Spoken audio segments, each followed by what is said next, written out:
France, a nation known for its rich history of art, culture, and revolution, has also been shaped by centuries of conflict.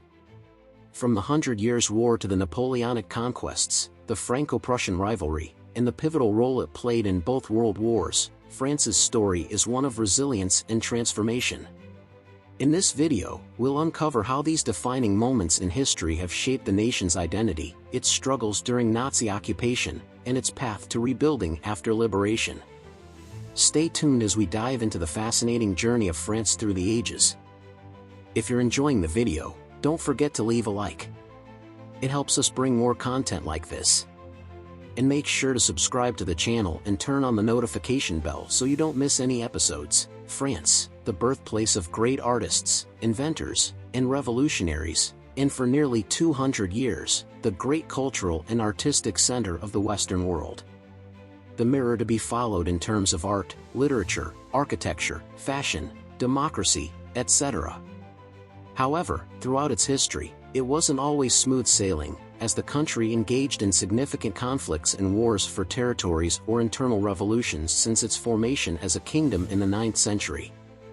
The famous Hundred Years' War, the Franco-Prussian War, the Napoleonic Wars, and the French Revolution are some of the internal and external conflicts that are part of France's national identity and the foreign popular imagination about the nation.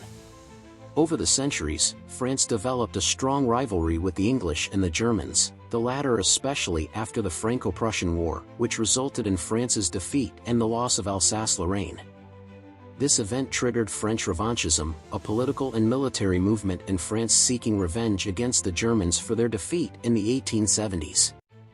This revanchism became one of the factors that motivated World War I in 1914, along with disputes over territories in Africa, which Germany claimed while France held many colonies. In 1915, the Germans invaded France, but with British support, the French began pushing the Germans back. The Germans responded by digging large trenches to prevent further retreat in areas between the English Channel, Belgium, and Switzerland. The French did the same, beginning the most prolonged phase of World War I. At the end of World War I, a major conference resulted in the Treaty of Versailles, where the victors imposed a series of determinations and sanctions on Germany, heavily influenced by French decision-making. These severe demands and financial compensations fueled a hatred in Germany toward the French, which later became one of the sparks for the rise of Adolf Hitler's Nazi regime in Germany. In the late 1930s, after Germany had already annexed Austria and the Sudetenland, Czechoslovakia, the Germans invaded Poland. Poland relied on a diplomatic treaty with France and England, which promised to intervene in case of an invasion. Thus, France declared war on Germany on September 3, 1939, 2 days after the German invasion of Poland. On May 10, 1940, the Battle of France began, ending with a German victory supported by the Italians on June 25 of the same year. As a result, northern France came under German control, while an alternative republic known as Vichy France was established in the south. The Vichy regime was governed from the resort town of Vichy, no longer from Paris, which was occupied by the Nazis.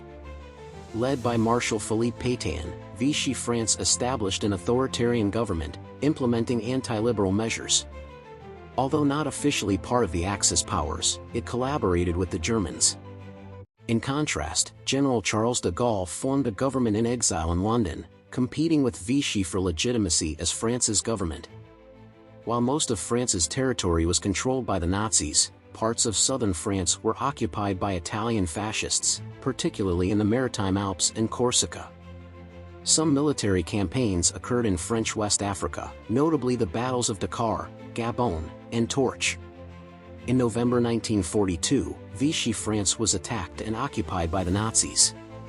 From that point on, a Free French resistance movement, led by de Gaulle, began to take shape with support from the British and Americans. Between 1942 and 1943, efforts were made to liberate French colonies in Africa and areas occupied by the Italians in the south and on the island of Corsica. In June 1944, one of the most decisive movements for the conclusion of World War II began, with French territory playing a central role. This was Operation Overlord, when the Allies, led by the United States and the United Kingdom, with support from the French resistance and 10 other countries, launched the Normandy invasion on June 6, known as D-Day. This amphibious invasion, by both sea and land, caught the Germans off guard, as they expected the Allied landing in a different area of the French coast. It is still considered the largest naval invasion in history, involving over 5,000 warships and infantry landing vessels. This sudden movement disoriented the German army on the Eastern Front, allowing the Soviet Union to advance against the Germans. The United States played a central role in planning the operation and deploying soldiers, with the highest casualties in the battle. On August 25, 1944, American troops in the French resistance, under Charles de Gaulle's leadership, liberated Paris. By September, most of France had been freed. By December 1944, France was completely and officially free from Nazi German forces. From then on, France focused its efforts on reconstruction and economic recovery, playing a less active role in battles that marked the end of the war. It did not play a significant role in the Nazi surrender in 1945. In this context, Charles de Gaulle became president of the Provisional Government of France, serving from August 1944 to January 1946. He was later elected president in 1958 by an electoral college and re-elected in 1965 by popular vote. De Gaulle resigned in 1969 and passed away in 1970. In 1949, with the division of Germany into two states, France gained its own occupation zone in northern West Germany, which lasted until 1955, when West Germany became a sovereign nation free from military occupation.